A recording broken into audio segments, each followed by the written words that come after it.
we're imposing sanctions on 3 entities and 2 individuals for Russia's covert global influence operations, including interference in Moldova's democracy and its upcoming elections. Today, the United States, the United Kingdom, and Canada are launching a joint diplomatic campaign to rally allies and partners around the world to join us in addressing the threat posed by RT and other machinery of Russian disinformation and covert influence. Today, we're exposing how Russia deploys similar tactics around the world. In Germany, for example, RT covertly runs the Berlin-based English-language platform Red, a successor to the now defunct RT-linked platform Redfish. RT also secretly runs the online platform African Stream across a wide range of social media platforms. Accurate information is vital to the health of any democracy. It helps citizens understand the issues and effects and events that are affecting their lives. It empowers them to engage meaningfully in their communities, their country, the world. When state or non-state actors spread disinformation, material deliberately meant to deceive or divide our public, they attack the very foundations of our free and open society. In March, I laid out the comprehensive steps the administration is taking to address this threat to our national security and to our national fabric. First, we're building a more resilient global information system where objective facts are elevated and deceptive messages gain less traction. We're doing that by promoting policies and programs that protect a free, vibrant, and independent press, and that foster greater civic and media literacy so that people can better distinguish fact from fiction. Second, we're working to expose, to disrupt, to deter disinformation. Through the State Department Global Engagement Center, we're coordinating government-wide and with other countries to identify, to analyze, to undercover attempts by governments and non-state actors to manipulate information. Third, we're taking steps to hold accountable those who weaponize disinformation to undermine our democracy. That's what we did just last week when the State Department, the Justice Department, the Treasury Department, the FBI took a series of coordinated actions to counter Russian influence and interference in our elections and in our democracy.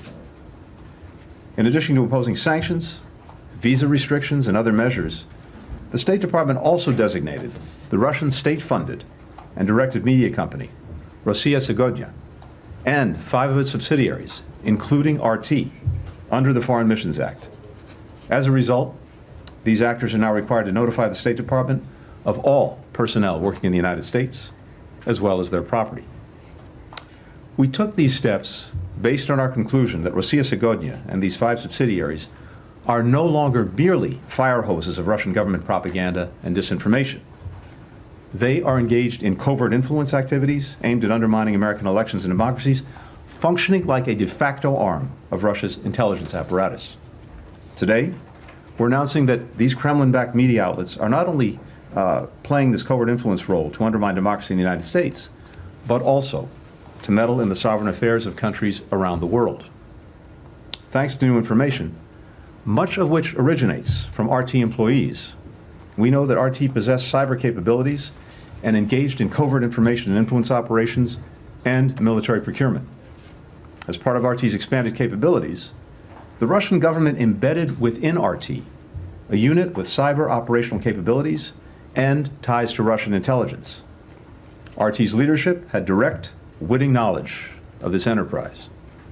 Russian government actors incorporated the cyber capabilities of this unit within RT in the spring of 2023, which is focused primarily on covert influence operations around the world. Under the cover of RT, information produced through this unit flows to Russian intelligence services, Russian media outlets, Russian mercenary groups, and other state and proxy arms of the Russian government. One of its projects is a large online crowdfunding program in Russia, operating within RT and through social media channels to provide support and military equipment, supplies, weaponry to Russian military units in Ukraine. This includes sniper rifles, suppressors, body armor, night vision equipment, drones, radio equipment, personal weapon sights, diesel generators. While the crowdfunding campaign is out in the open, What's hidden is that this program is administered by the leaders of RT. Last week, our government revealed how RT launders information operations through unwitting Americans to covertly disseminate Kremlin-produced content and messaging to the American public. Today, we're exposing how Russia deploys similar tactics around the world.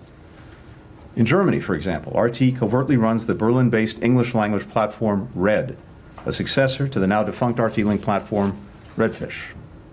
RT also secretly runs the online platform African Stream across a wide range of social media platforms. Now, according to the outlet's website, African Stream is, and I quote, a pan-African digital media organization based exclusively on social media platforms, focusing on giving a voice to all Africans both at home and abroad. In reality, the only voice it gives is to Kremlin propagandists. RT's expanded covert capabilities allow it to deepen coordination with traditional Russian intelligence services as they work to manipulate the outcome of democratic elections in the United States, but also around the world. For years, RT and its employees have coordinated directly with the Kremlin to support Russian government efforts to influence Moldova's elections, including the October 2024 presidential election. RT's leadership has leveraged Russian state-funded and directed media platforms to attempt to foment unrest in Moldova, likely with the aim of causing protests to turn violent. We believe RT will almost certainly leverage its expanded covert capabilities to coordinate with Russian intelligence services to try to manipulate the outcome of Moldova's upcoming election. As a result of these findings, today, we're imposing sanctions on 3 entities and 2 individuals for Russia's covert global influence operations, including interference in Moldova's democracy and its upcoming elections. The actions we're exposing today and the actions we exposed last week do not incorporate the full scope of Russia's efforts to undermine democracies. Far from it. Russian weaponization disinformation to subvert and polarize free and open societies extends to every part of the world. In response, today, the United States, the United Kingdom, and Canada are launching a joint diplomatic campaign to rally allies and partners around the world to join us in addressing the threat posed by RT and other machinery of Russian disinformation and covert influence. Under the the internet intelligence diplomacy has become a hallmark of our administration. I've instructed U.S. diplomats around the world to share the evidence that we've gathered on RT's expanded capabilities and the ways it's being used to target individual countries and the information ecosystem that we share. Now, each government, of course, is going to decide how it responds to this threat. But we urge every ally, every partner, to start by treating RT's activities as they do other intelligence activities by Russia within their borders. Now, let me be very clear. The United States respects and champions freedom of expression, even when it comes to media outlets that wittingly spread government propaganda, and will continue to lead the world in defending and promoting media freedom. But we will not stand by as RT and other actors carry out covert activities in support of Russia's nefarious activities. And we'll continue to respond forcefully to Moscow's playbook of aggression and subversion, one that includes invading sovereign nations, fomenting coups, weaponizing corruption, carrying out assassinations, meddling in elections, and unjustly detaining foreign nationals. The great U.S. Supreme Court Justice Louis Brandeis once said, as is well known, sunlight is the best disinfectant. RT wants its new covert intelligence capabilities, like its long-standing propaganda and disinformation efforts, to remain hidden.